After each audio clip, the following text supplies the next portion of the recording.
Now the contingency approach proposes another way to elicit the increased performance. Configurational approach, now here we have is what?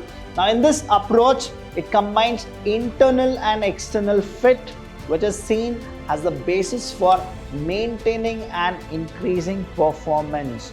You have HR policy and you have your business firm strategies. If it will not match together, then there is a confusion in the employment only.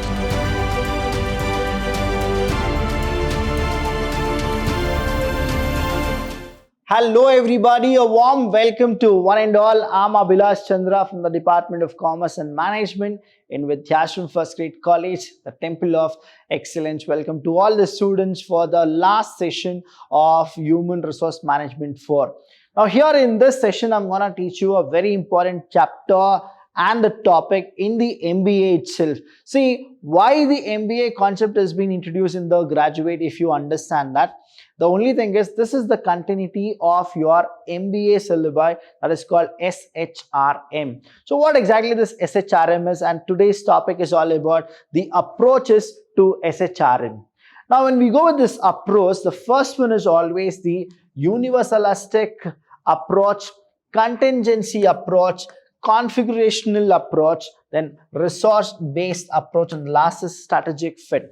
So when you go with universalistic approach, what happens? The continuity of the SHRM in our competitive world, it's very simple. Whenever we go with any kind of an approach, what exactly those approach, the basic is, the foundation is, we need to know.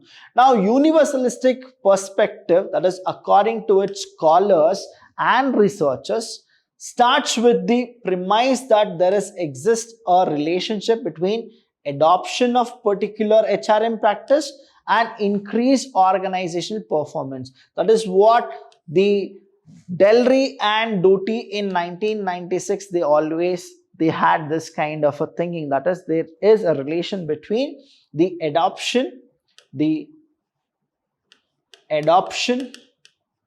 of HRM practice with the increased organizational performance. So the more you take the HRM adoption, the performance will be what? Will always be more.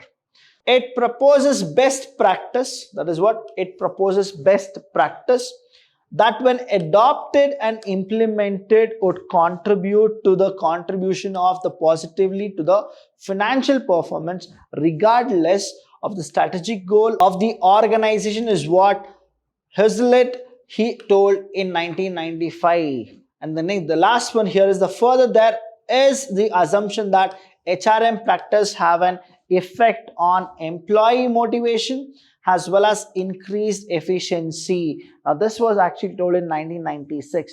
Now what exactly all these things are? All the scholars, they feel that the universalistic approach, in the sense whenever strategic HRM is used, it will definitely contribute something to the employees as well as something to the organization at large. That means there will be a productivity, there is an increase in efficiency, is what all these scholars have actually gone with. Now here, Delry and Doty in 1996, in their book, that is 805, they have identified 7 best practices which are internal career opportunities, formal training system, appraisal measure, profit sharing, employment security, voice mechanism, and job definition. Now these are viewed as crucial aspect of the employment system which affects performance. Now all these things, whatever he has actually went with in his research, that is 805 volume, where he says that there are 7 best practices. Now this list is not definitive and different studies have used various configurations of practice, as there is little agreement on what the ideal best practice system should be. So whenever you go with universalistic approach, what SHRM says is, whoever have told this, they go with a kind of a concept, what will affect the business and what will not affect the business. When you say affect the business, not in the negative, it is always in the positive. Next one we have here is contingency approach. Now, contingency, the meaning itself is what? Contingency in the sense act according to situation. Now, the contingency approach proposes another way to elicit the increased performance. It suggests that organizations need to adapt their HRM practice according to the business strategy that is employed. So, how the strategy is that you are supposed to go with those kind of a thing. Higher organization performance is derived from the interaction between the firm strategy and human resource management. So, give more preference to human resource management. Understand what the human resource management always goes with, and then the firm's strategy you go with, and then you play around with the contingency approach. Now, here the approach denotes external fit, and proponents are of the view that contingency model are better suitable or suited to HRM. So here HRM practice that are not consistent with the business strategies and are in conflict with other HRM practice create confusion or ambiguity, which may lead to decreased performance for the individual and organization. Now here when you go with contingents, if you mix up, you have HR policy and you have your business firm strategies. If it will not match together, then there is a confusion in the employment only. So that will lead to a decline of productivity, decline of profitability, and it is actually a stress to the employees as well. Now in contingency, what happens again, these are the people who are the one who have actually given the approach, Delry and Doty. Now they make it clear that by using contingency theory, the organization can promote employee behavior that are consistent with the business strategy of the firm, because behavior stems from ability and motivation. Therefore, the organization can implement HR practice to recruit the individuals.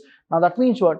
When both are actually going hand to hand, then what happens is the behavior of the employee will also change, saying that yes, I need to do it. And if I do it, I'll be recognized.